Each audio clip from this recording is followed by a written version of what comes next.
for another top 10.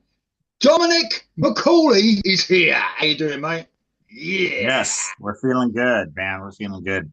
we are. We We're are. feeling sludgy today. We're feeling sludgy. We are. We're feeling a bit dirty, a bit sludgy, and the reason for that was Yeah. probably we're probably doing our heaviest top 10 we've done so far. Yeah, I would say so. I mean, I know heavy is probably subjective as well, isn't it? What one person finds heavy, another doesn't. I don't know, but No, when it I, comes I to I think heavy, that's a yeah, I would easy. say That's a so. good statement. Yeah. I suppose when it comes to heavy music, for me, this is about as heavy as I want it. It is right on the brim for me. Well, you But like a bit of thrash as well, so I do like I a would bit of say that. thrash.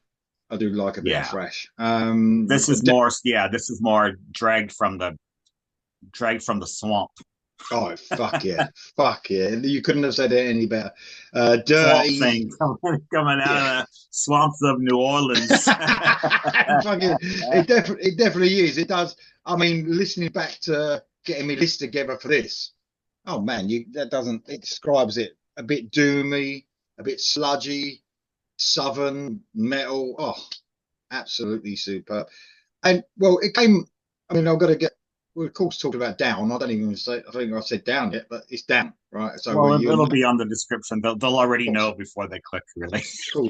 Of course they will. So I've got a few. I've got a few details off of the net. Obviously, the reliable Wikipedia. So Yeah, yeah. obviously American metal. We've already spoken about what we sort of think it sounds like, but American metal supergroup. Right, I know that term is sometimes used a bit loosely, isn't it? But definitely a supergroup. Formed in New Orleans in '91. So, but the first album came out a bit later Mm. than that. But the current lineup: Phil Anselmo from Pantera, of course, Jimmy Bower Yes. from Crowbar, Pepper Keenan from Corrosion of Conformity, Kirk Weinstein from Crowbar, and Pat Bruders from on bass from the best name band on this list, Goat Whore. Goat whore, So, yes. I can imagine there it might be an AOR band or something. I reckon Goat Whore, Yeah. but Yacht rock. but of course in this band it hasn't had that many changes, but they haven't had that many albums out. But you've had, of course, Todd Strange from the beginning, 91 to 99. Then you had Rex Brown from 99 to 2011 from Pantera. Oh, did he Um, last that long? Till 2000? Yeah, yeah. I Okay. mean, obviously their Okay. output ain't, recording wise, probably ain't that much. But Bobby Landgraf on guitar for a few years from 2013 to 2019. But there you go. I mean, whenever I think of this band, I think Phil Anselmo, Pepper Keenan. It's like this, and then that's how I think of it. But And Kirk. on I the would think of Kirk as well, even though he left for a little while. yeah, great. What a great and I think a brilliant time in '95 when all this new metal was coming out to have this band that stood out, in my opinion, amongst all that new metal stuff and just give us that sludgy, dirty stuff, didn't they? Apart from rap, because it was all rap back then, wasn't it? I think around that time, Yeah, starting to I come mean in, starting. Phil was using his powers for good here. It was there were some underground bands that kind of sounded like this, but certainly nothing that was really on a major label and probably got the push because they were just on Pantera's label, Atlantic, East West, whatever it was. So, yeah, so for this to be on a major label in 94, 95 was pretty cool. Definitely. And all they brought out is four, well, five releases. Yeah. So three full-length albums and then two EPs that sort of was meant to be part of four EPs or three or four, I believe, at the time, and they never got to Oh, the rest of it. So we had Nola in '95, which is the debut, probably renowned as one of the. And you know what? When we've had these shows talk about best debut albums, I've never really thought of this album, but it is one of the best mm. debut albums that's ever been released, in my opinion. NOLA stands for New Orleans, Louisiana, of course, where they come from. Down two, Bustle in Your Hedgerow. Guess where that lyric came from? That was in 2002. Then down three, Over the Under, 2007. And then they quite a while. Well, it is always between albums. And you had the Down for Part 1 EP 2012, then Down for Part 2 EP 2014. And the good news is they're working on a new full-length album for next year. Yeah. No, Is it next year or is it this year? I read something yesterday actually that said it was next year. They're working on it this year. Okay. They're in the recording studio, and then it'll be next year. And that's brilliant. Fine. I mean, I know there's been rumblings of it for quite a while now, and you never know, do you, with these people involved, whether it's actually going to happen next year. I've heard rumblings for ages for about new music, and of course we had big things happening. We won't go into the controversy of Phil Anselmo himself, but there was, I think that might have been part of the reason we didn't get Part 3 EP, probably. Definitely. So anyway, Down, absolutely love them. Probably don't talk about them enough on the channel, for sure. Well, this is why I mentioned them, because we were thinking of bands to do, and when we were doing our All Killer series, you always seem to always have a Down song in whatever year we were doing. So I knew that you were a big fan, and I have all their records and I've enjoyed them too. So I thought, nobody really talks about them, and it's been almost 10 years since they've had something new. Let's revive it. Let's bring it back from the dead. Definitely, mate. So top 10, obviously, as normal. I've got to say, talking about their music itself, some of the best, heaviest riffs you'll ever get in a band. I mean, very just good, neck breaking stuff. Some of these riffs, they really are. So 10-1. I usually go first on this, don't I? Yeah, you do. It's the only time you do. Good. Right. Okay. So, there's only one album that I haven't got any songs from. But I won't say what that one is, because hopefully you'll talk about that one anyway. So I'm going, for me, my number 10 is from the Down for Part 1 EP, which is also called the Purple EP, by the way, because it was purple coloured. Wasn't the second one purple as well? I don't know. It might be the second one. But it's not. I don't think it's a formal name. It's a bit like the Black Album, isn't it, from Metallica, I suppose. Yeah. Now this is Open Coffins.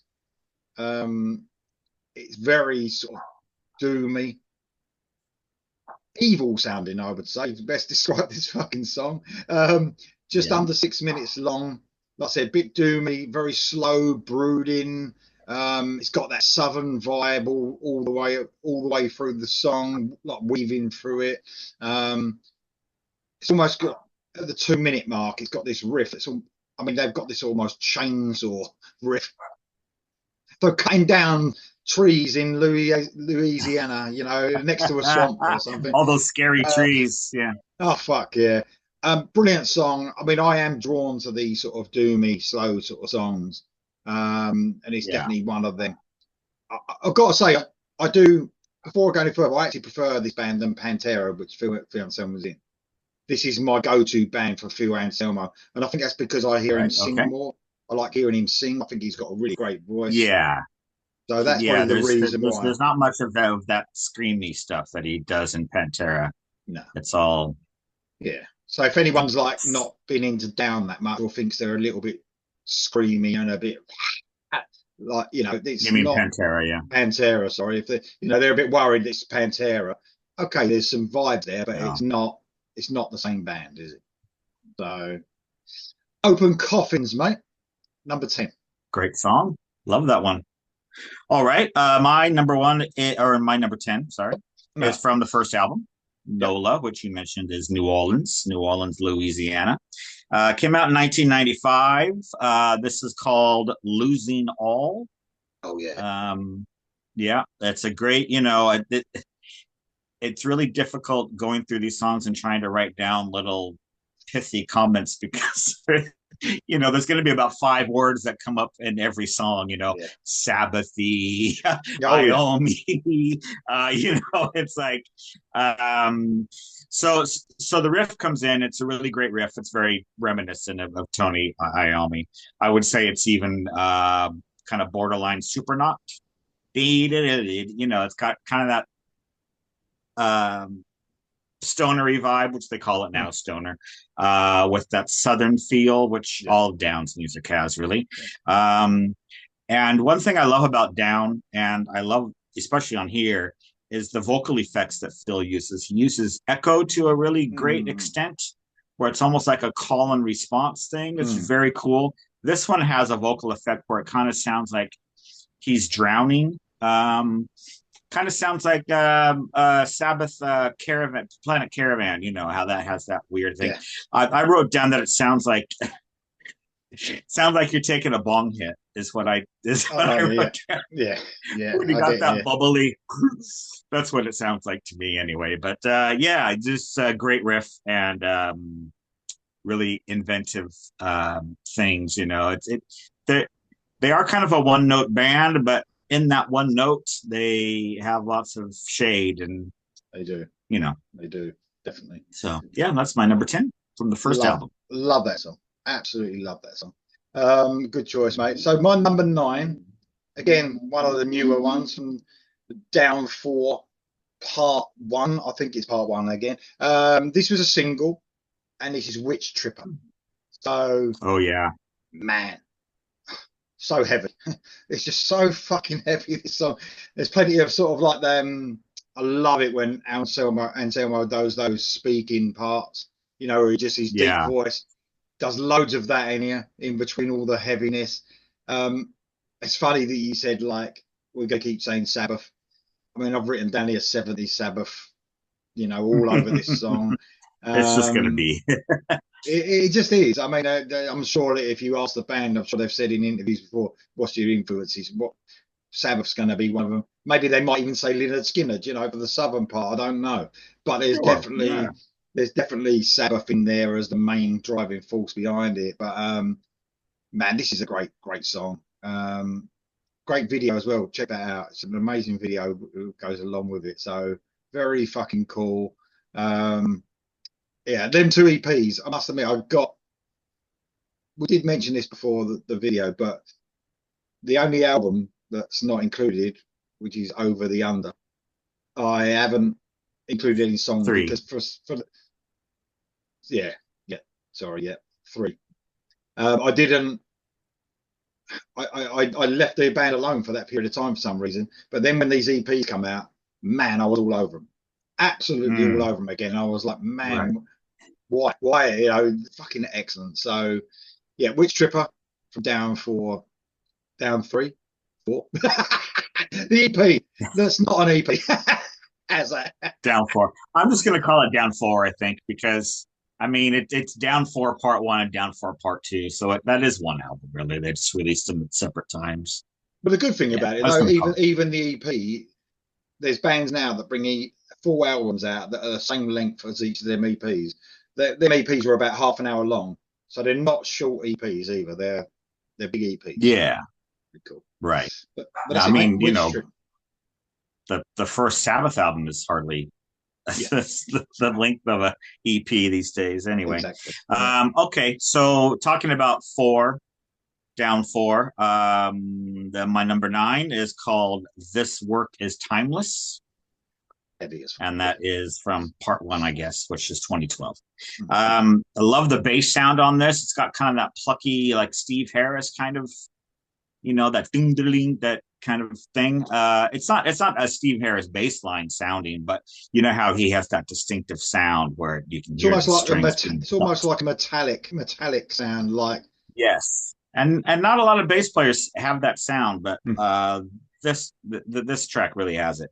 Um, this almost could be on either a later Pantera album like Great Southern Trendkill or Reinventing the Steel.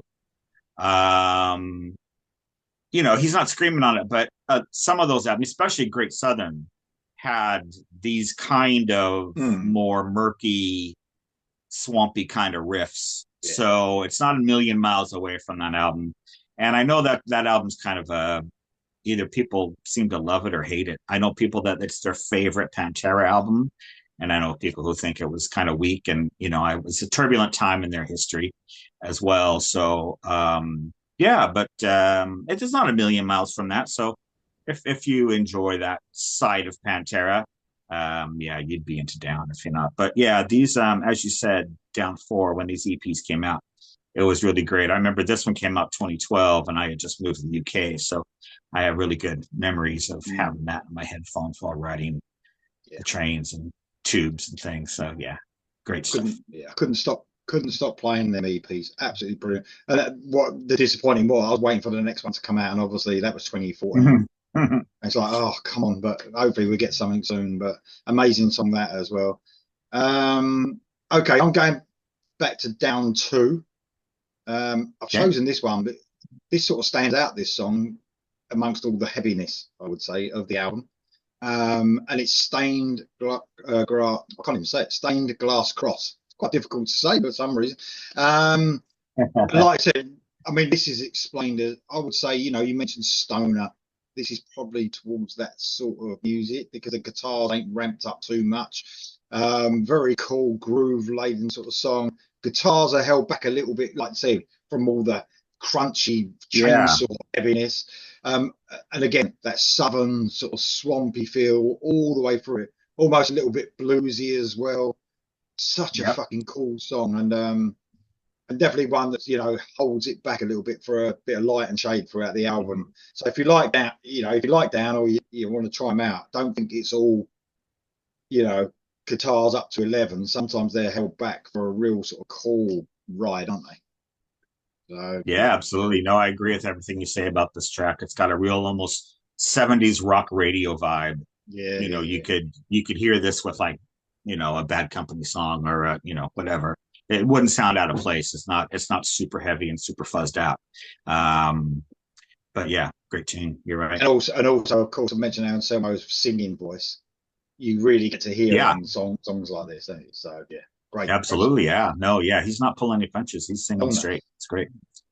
Okay, my number 8 is from the aforementioned Down 3, Over the Under from 2007. This is called Ice Cream.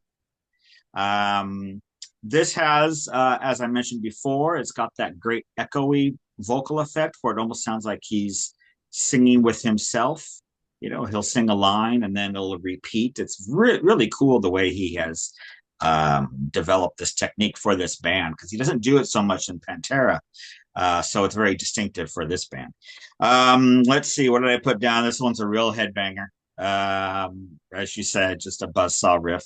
Um, the pre-chorus is my favorite part. It kind of slows down a little bit and it's almost kind of melancholy. It's kind of like minor chords and um, it's almost nice, but then it rips your head off.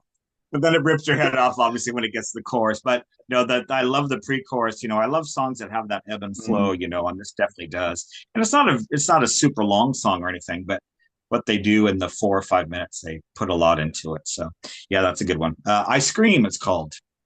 Very cool. Cheers, mate. So my number 7, this one could be high up on a lot of down fans' list, I reckon. I mean, it's made my top 10, Mm, so it's high, but this could okay. literally be. I think it's one of the classics. I would say that it's probably a stay list for the live set all the time, off of the debut Okay. album. So it's off of Nola. How the Leaf. Um, Obviously, these guys are big fans of weed. There's no denying that. Yeah. This song is about that.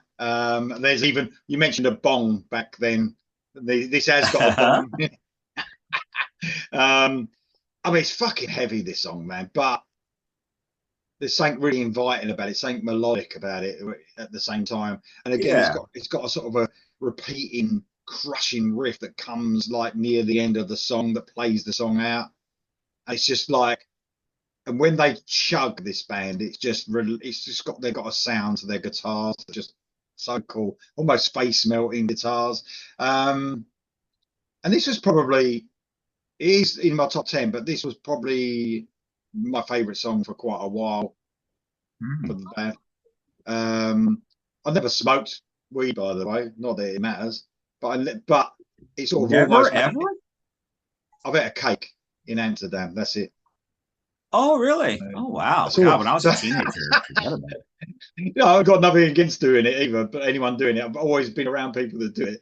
But it's sort of back then. I mean, it was only weed, but it was sort of quite a fun song to listen to because of especially when Phil Anselmo gives it the stall. You're like, fuck it, it's quite funny. But a real heavy song, medium pace, as heavy as you like. How the Leaf is my number 7. Very good.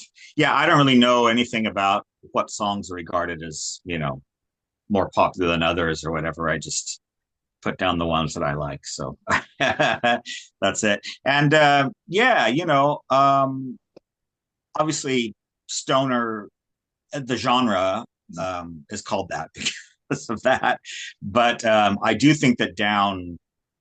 My problem with stoner bands a lot of times it's just a riff, and there's not really any songwriting.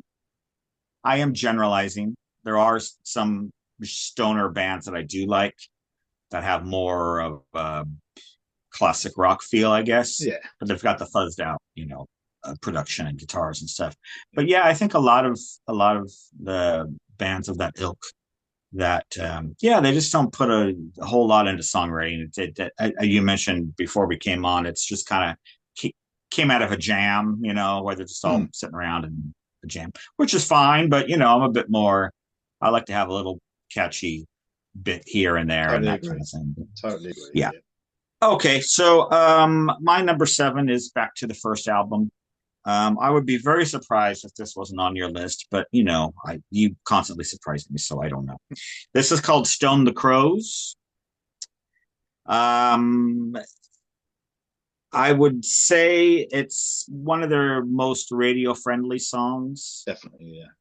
and it's very kind of southern as well. Yes. I actually wrote Southern, Suvvern, Southern, Southern. Yeah. because that's what it's like. Um, they really doubled down on the Sabbath on later albums, Mm, I would say, whereas the first couple you mentioned the other track, and then this one kind of lightened it up a little bit and mm, maybe had a bit more radio friendly. This turned out to be their only radio hit. It only went to number 40 on the mainstream rock charts, but it was their only appearance on any chart anywhere. So, yeah, but it's a great song. It's, kind of a mm. heavy Southern rock, I would say. I mean, Um, you could go as far. It might be sacrilege. I don't know to say it's probably a ballad of some sorts for them, maybe for them, not for other bands, but maybe for them because they're so yeah, heavy. yeah. Perhaps I it's mean, like mid closest to a tempo. ballad. Yeah. But I mean, it's not like Simple Man or anything. Don't yeah, get me wrong. I mean, it's still But very heavy in places because of the guitars. It ain't just like acoustic guitars all the way through it or anything. There's some real no, heavy. no, absolutely So not. It's just compared to their other material, yeah, it does stand out. definitely. Well, I But mean, great, great, sport. great tune. Brilliant. I was spoiler alert. I ain't made my list, but it was on my short list. And Wow. See, but I can never second guess you, man. I can never second guess you. probably it's the closest song to being on the list that wasn't on it. And to tell you the truth, Okay. I was battling myself a little bit because it really is a bit of me as well. I thought, when you think something's maybe a bit too obvious. I think that's what I Mm, was thinking in the back of my okay. mind. I was Fair enough. thinking it's such a cool song though. And I would say to any person who's not heard Down, I'm not sure there's lots of them who are watching this, but that could be your starter. And if you love that, maybe try and, definitely. That's a nice dip your toe in the water to see if you like it Yeah. song. If that's too heavy for you, don't carry on. Oh yeah, yeah. No, I wouldn't. I would Yeah. go buy your, I don't know, Nickelback album or whatever. Brilliant. Yeah, no, it's Okay. it's it's not. Yeah, it's not as heavy as their other stuff, but it's certainly not, No, you know, pop. brilliant, brilliant song. Absolutely superb song. I mean, that is one of the classics of that time for sure. Yeah. Um, okay. I'm going all the way back for my number 6 to the first album as well. It's a Okay. song called Lifer. So man, Oh this yeah. is They produce. I've already mentioned riffing. They produce some of the best riffs, and this is just such a catchy. This is no exception there. Phil's vocals as well, so cool. He can, like I said, he can really sing, and this is another example of that. But man, when he gets aggressive, he don't go full on this one. But I mean, when he's like that part, I'm staring right back at myself. It's just, man, it's just goosebumps. It's It's more just menacing than screamy. You know what I mean? It's more yeah, like, angry. yeah, still, He's yeah, angry, but not like losing it. He's just yeah, right on the not edge. like yeah, blasting your face with it. Yeah. Man, I mean, to tell you the truth, front to back, I mean, I think the first album is known as their best. I don't know about that. Do you know what I mean? I wouldn't like to say without really thinking about it, but it's difficult when you're doing it. I found when I was doing my list, I'm thinking, I can't have too many songs off it. And I was like, man, that's such a great album. And memories as well. I think a lot of it comes from memories of that album, first hearing it, you know. Sure. Well, music is a lot. Yeah, absolutely. I even, this is quite a cool story. Back then in 95, going towards the end of the 90s, I don't know if people were starting to burn their own CDs because we got out of tapes and all that, and then it was burning Sure. Yeah. CDs. So I had a someone done machine that did that. Yeah. someone done a CD for me with all like the bands that I wanted on it, and I had the cover of this on it, and Yeah. instead of saying Nola, it said NOLB, so it's No Limp Bizkit. So it was my own little various CD with No Limp Bizkit on it because they were like massive. They were massive at that time. So I was like, nah, it's all about it. So, but man, yeah, very, very cool. Lifer is just an amazing song, just brilliant song. Sound fantastic. There you go. That's All my number right. 6. Yep. Okay. Number 6 for me is back to number 4. This is on the part 2, if you will. This is called Conjure. Oh yeah. I believe this is the one. I believe I had this on Alt Killer. Opening riff is Total Sabbath. Said before, I'll say it again. It's got kind of these ghostly kind of moans in the mix in the back. I would imagine if you're on, if you've partaked a little bit and you have headphones on, that these things swirling in the in the headphones would be Yeah. a big trip. Yeah.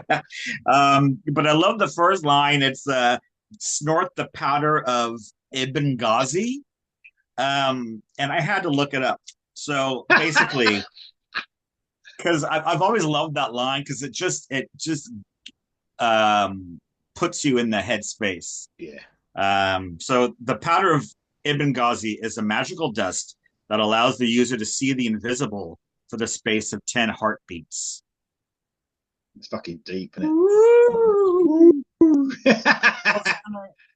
The name of the song is Conjure, so this is obviously like some sort of shaman-esque type of, I can imagine it's in a sweat cave or something. That powder, you always see voodoo where they blow the powder in somebody's that kind of thing. So that's what it sounds like to me. But it's a great atmospheric track, rocking as well. But yeah, as I said, some of the mix with these little ghostly vibes and stuff. He's awesome. Talking about lighting a bong on that. The next line is like lighting a bong as well, isn't it? I think on this track. Definitely brilliant. Yeah. Amazing song. Great stuff. That almost reminds me of Open Coffins because it's on it's almost that slow, doomy, Sabbathy again type feel. But yeah, brilliant. Brilliant. Okay, mate. My number 5 is off of Down 2 again. The brilliant titled New Orleans is a Dying Whore. Yeah. I mean, this one ain't a ballad. It's definitely not a ballad, this one. But again, it's a real stomping, evil sounding track, especially when it starts. It's got this like gang, gang, gang, gang. And the bass, man, the bass sound on this song. I mean, you've mentioned bass with like the Steve Harris type feel on the others. I think out of all these songs, which I was having a quick listen to again just to refresh myself. Yeah. I think the bass on this, man, anyone has got to listen to this. It's just fucking amazing. again, I have actually written down greasy, sludgy, and brilliant. It's quite a standout track, I think. You know, when I first heard the album as well, I was like, that is a fucking Yeah. great. Yeah, but New Orleans is a dying whore. Yeah, it's as it sounds. The title suggests it's fucking absolutely brilliant song. It's like you got oil underneath your fingertips when you listen to Yeah, that. it fucking is, mate. It's brilliant, an absolutely brilliant song. There you go. That's my number five. All right. Number five for me is back to down three over the under. This is NOD, which I didn't look up to see what this means. So I don't know. Maybe someone out there knows it. I didn't do my research on that one, but it's NOD periods in between anything. Again, using the echo effect to great. The vocal echo effect is fantastic on this. When I would say that this riff is, it's not a million miles from Sweet Leaf. So I would say if you're a Sabbath fan, start with Supernaut and Sweet Leaf, and those are your kind of touch points for Down's music. There's a great line on here that LSD ain't what it used to be, which is great. Just another great riffy track. You know, I kind of ran out of superlatives to describe these songs. But yeah, just a strong, it's number five, so it's right up there. Great track. Very cool. Thanks, mate. I appreciate it. Okay, so my number four, I love this song. I actually listened to when I was skipping through to listen last night. I listened to this all the way through because as soon as it started, I was like, man, this is brilliant. So going back again to the EPs, if you like, Down 4 Part 2 this time.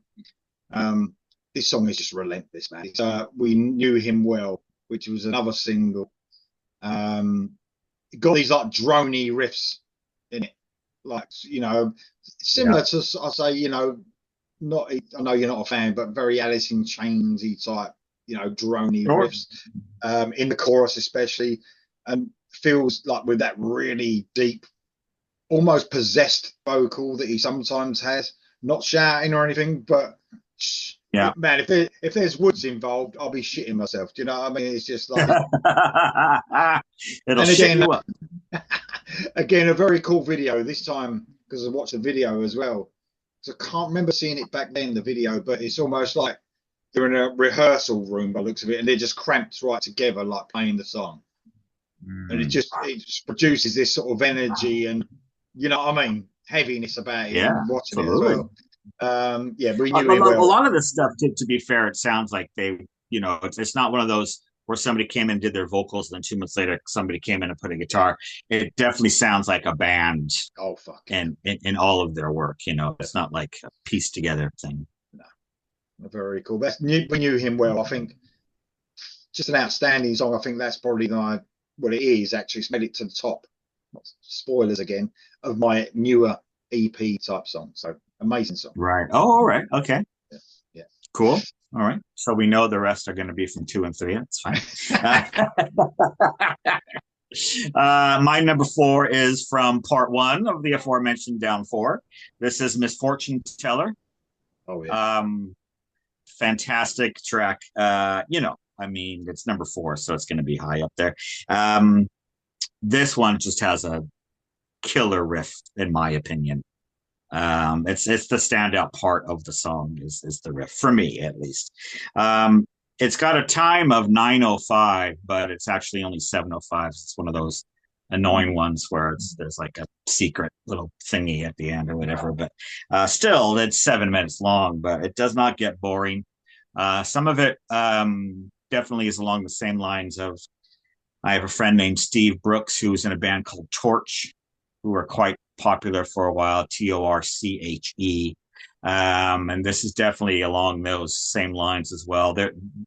They've been dubbed sludge pop, which he hates, but I guess it's sludgy riffs with melodic, you know, choruses or whatever. So anyway, and this great riff, they do it's pretty upbeat during the verses, but then for the chorus it's the same riff, but they take it halftime. So it's So it's slowed down a bit, but it's still the same, really good. So that makes for a nice balance.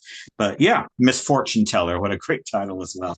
Yeah, I Yeah, love that number song. four. Absolutely brilliant. So that made it to my short list as well. That one, amazing Yeah. song.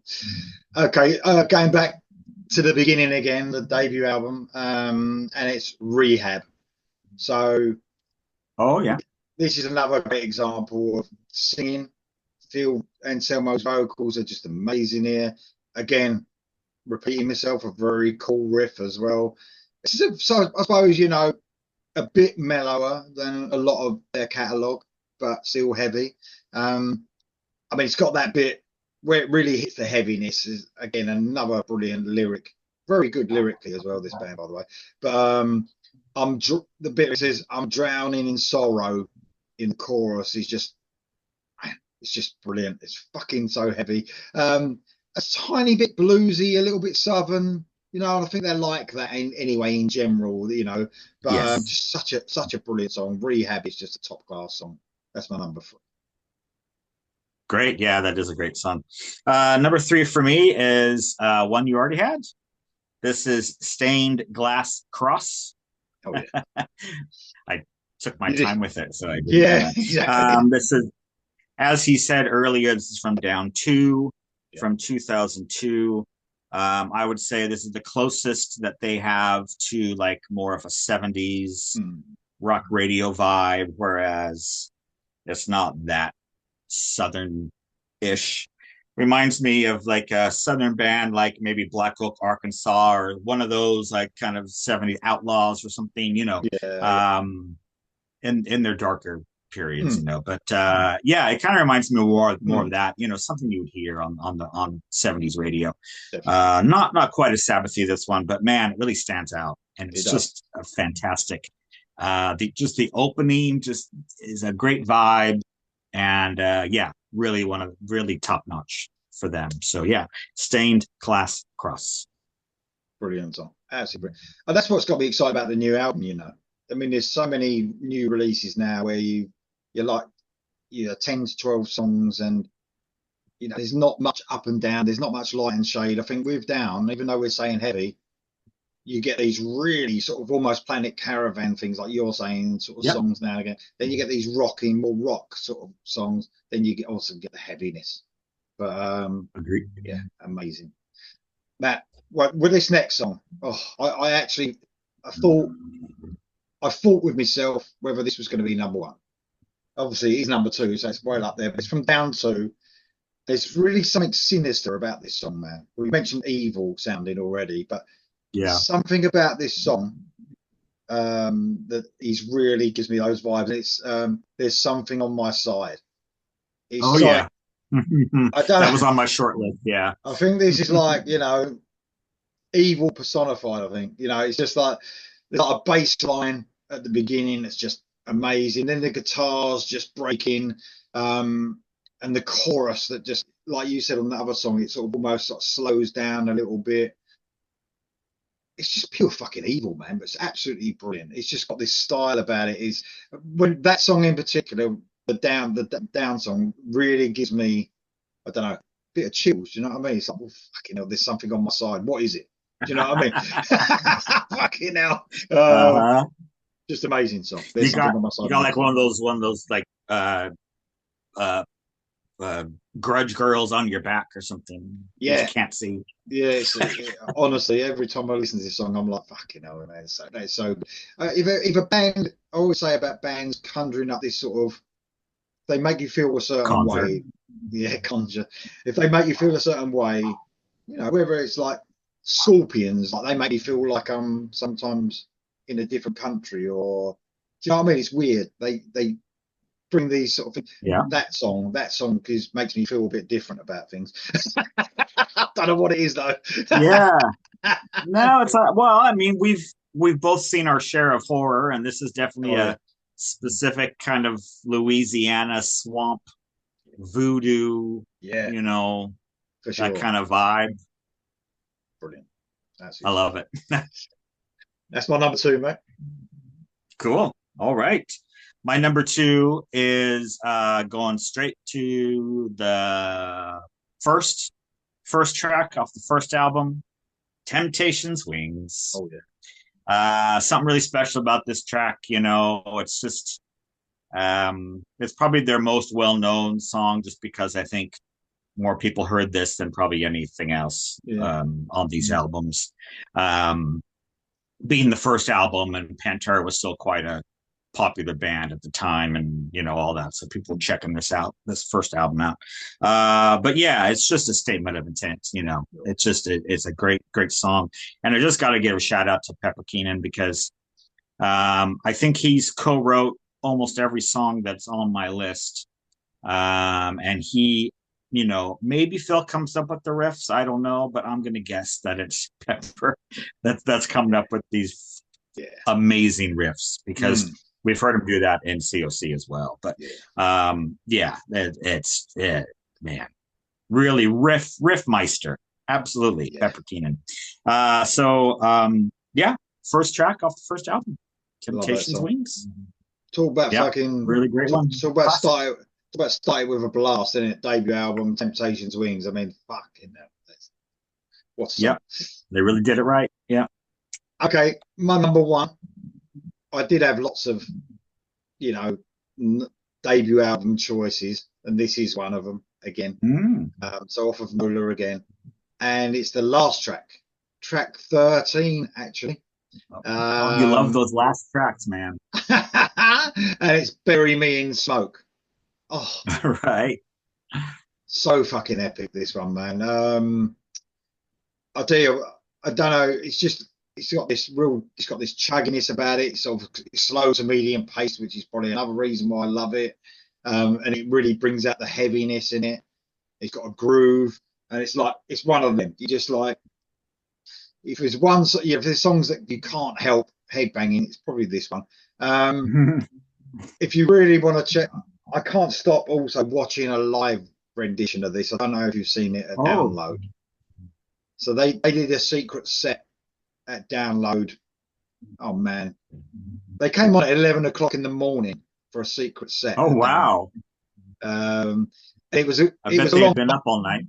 Oh fuck. I mean, Phil had long hair then, so it was like this sort of like so I reckon they probably was up all night. But you've got to check it out, man. The live version goes on a little bit longer, because the main reason for that is quite funny. So they start the song with the main riff and it's panning out to the crowd. The crowd going quite mad, but then Phil stops the song. And he fucking stops it, goes, right, stop the fucking music, right? And he says to the crowd, he goes, I've written it down here, he goes, right, I'm sick of people fucking staring at us, man, in his deep voice. He goes, you want to fight me, you'll fucking lose. He goes, right, now I want to see you fucking moving. It starts again, and the crowd just goes fucking mental, man. And literally, you just think, oh, fuck, the chills go up your spine. You think that is so fucking cool. And you believe him, man. He would have probably took on the whole fucking lot. It's just brilliant. Sometimes you got to tell the audience what to do. Man, honestly, when you come off the video, just go to Bury Me in Smoke, Download live, and just watch it. You will fucking be laughing. And it's about 8 minutes of it. It's just pure metal live, but the song itself on the album, it's such a cool place to put this song, because I think it might be maybe the longest song on the album. I don't know. Even the live version was 8 minutes. I think this is 7 minutes and something.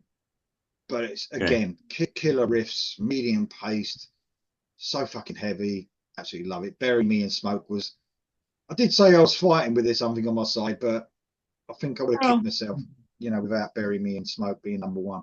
So that's my number one. And maybe you can't have the most evil song as your number one. Maybe there'd be like a curse or something. To tell you the truth, Bury Me in Smoke pretty fucking evil, but maybe not so much. Yeah. So that's my number one, mate.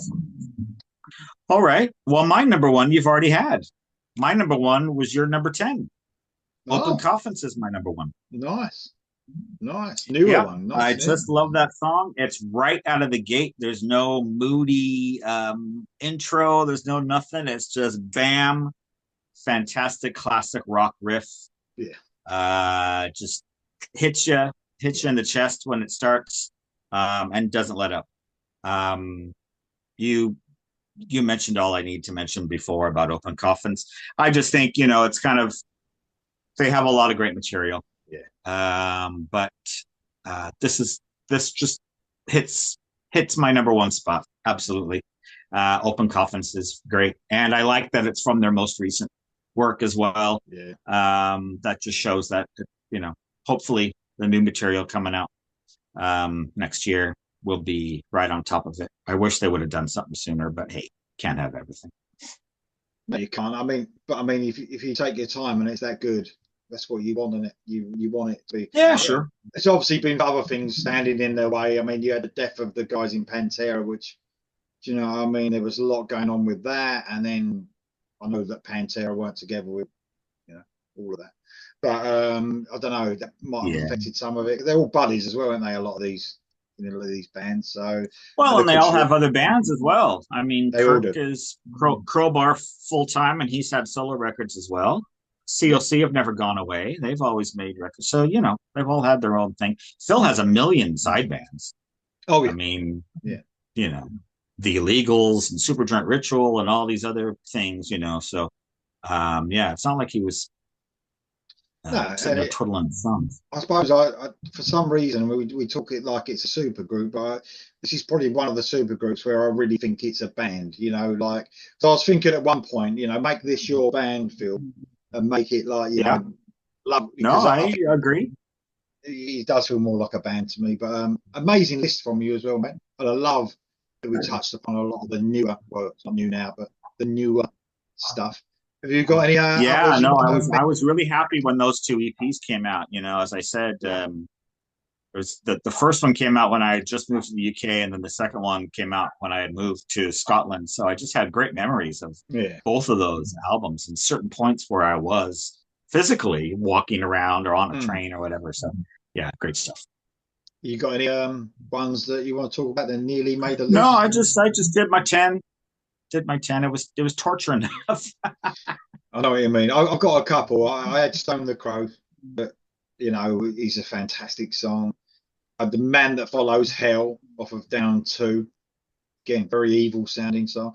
Goes Along the Mississippi, very cool. Oh yeah, I love it when they really go mellow as well. We spoke about like the sort of Planet Caravan type thing, but learn from my mistake, learn from this mistake off of Down 2 and Where I'm Going are just amazing. And I had Misfortune Teller, and I had Steeple as well off of the Down 2. Oh, Steeple's good. Down Part 2. Yeah. But man, what a great band! Obviously, we do recommend, because we wouldn't be doing a top 10 anymore, but we definitely recommend Down. Absolutely. If you love Southern, even if you don't, just give them a go. You know what I mean? Any Pantera fans would have already given them a go, I'm sure. But I just think that they seem to have lost. I think a lot of people probably heard the first album, and for whatever reason didn't follow on. But as far as I'm concerned, the two TEPs of Down 4, I mean, that's some of their strongest stuff. So they definitely are worth checking out beyond that first album, as classic as it is. Totally agree. Thank you very much, mate. Much appreciated. All right. Coming on, talking Down. Always. We'll be back for another top 10 soon. What are you guys? Yeah, let's see who else we can come up with. Yeah, and if there is any Down fans out there who love them, put your best songs in the comments below. But man. Oh yeah, very cool. Yeah, ready for a photo stop? Ready? Here we go. Photo shoot. Oh yeah, all right. You got to give an evil face with Down as well, yeah. Oh yeah. That's a Yorn face. Cheers, man. See you soon.